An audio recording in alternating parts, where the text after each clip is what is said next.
Salut les gens, c'est Julien pour C'est bien d'être bien et aujourd'hui je vais vous parler du sac de sport Tipeee 45 de chez Carquois. Alors Carquois, vous connaissez déjà parce qu'il y a quelques temps j'avais testé leur sac à dos Smartbag 25. Là on change donc de format avec ce Tipeee qui offre une contenance de 45 litres. L'extérieur est fait de la même matière que le Smartbag, à savoir du polyester haute densité. Alors c'est assez épais, un poil rigide, on sent que c'est du costaud et en plus c'est déperlant.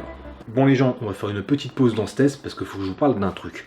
Voilà, donc je viens de vous expliquer que le sac était en polyester, blablabla, et que c'était résistant et tout, et je viens de vous montrer que c'était déperlant. Mais pour vous montrer que c'est déperlant, j'avais coincé le sac en fait en appui entre mon évier et le dessous du meuble qui est au-dessus.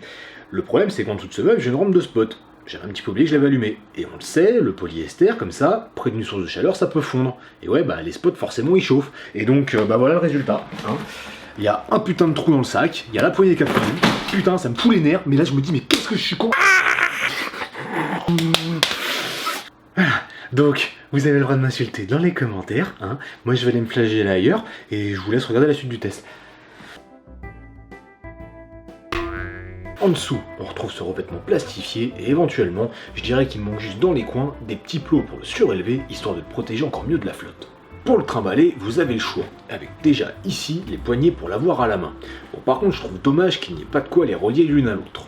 Ouais parce que des fois c'est relou, t'en as une à la main et puis l'autre est séparée et tu te fais chier à la récupérer pendant des plombes.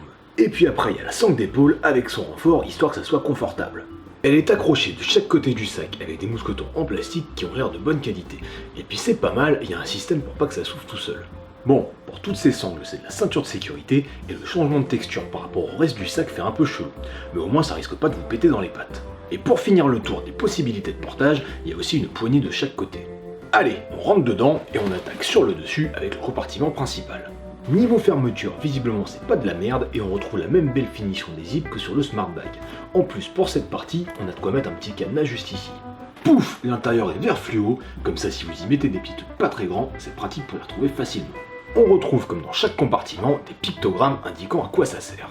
Donc là en gros ça vous fait la moitié du sac en hauteur. Et de chaque côté il y a des filets, mais j'aurais aimé que leurs élastiques soient un peu moins lâches, histoire de mieux retenir ce qu'on met dedans. Sur les petits côtés, le séparateur est tenu par des velcro, mais pas sur les grands. Alors je sais pas trop pourquoi, c'est peut-être juste pour pouvoir planquer des trucs en dessous. Et puis au fond, il y a la poche pour tablette ou ordi portable. Alors, l'intérieur est feutré, mais c'est dommage, il aurait fallu mettre une plaque un peu plus rigide sur le côté extérieur, histoire de mieux protéger le matos. Devant ce compartiment principal, on a une petite poche pour smartphone par exemple, avec aussi un intérieur feutré.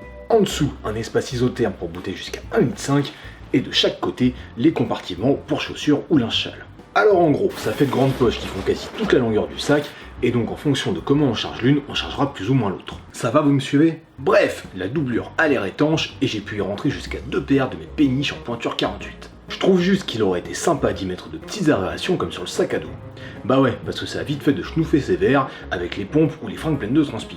Niveau accessoires, on retrouve la trousse de toilette et le sac à linge sale étanche. Je vous ai déjà fait le coup du Croustibat, alors oui je vous le dis, il est étanche. À l'usage, c'est pas mal, tout votre bazar restera bien en place et vos fringues bien pliées. Bon, sauf si vous le retrouvez dans tous les sens. Hein.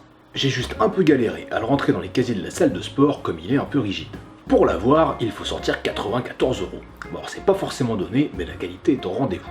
Et si vous êtes maniaque de l'organisation ou amateur de beaux objets, ce sac est fait pour vous. Et voilà, j'espère que ce test vous a plu, laissez un pouce bleu sous la vidéo, abonnez-vous à la chaîne et je vous dis à bientôt. Des trucs enrichis en protéines. Alors on aura des pâtes en plat principal et pas mal de petites choses pour le dessert. Pendant que je vais faire cuire ça, je vais vous laisser avec Yves qui va vous parler un petit peu de ce que sont les protéines. Alors les protéines c'est quoi? Pour nous sportifs, les protéines nous servent principalement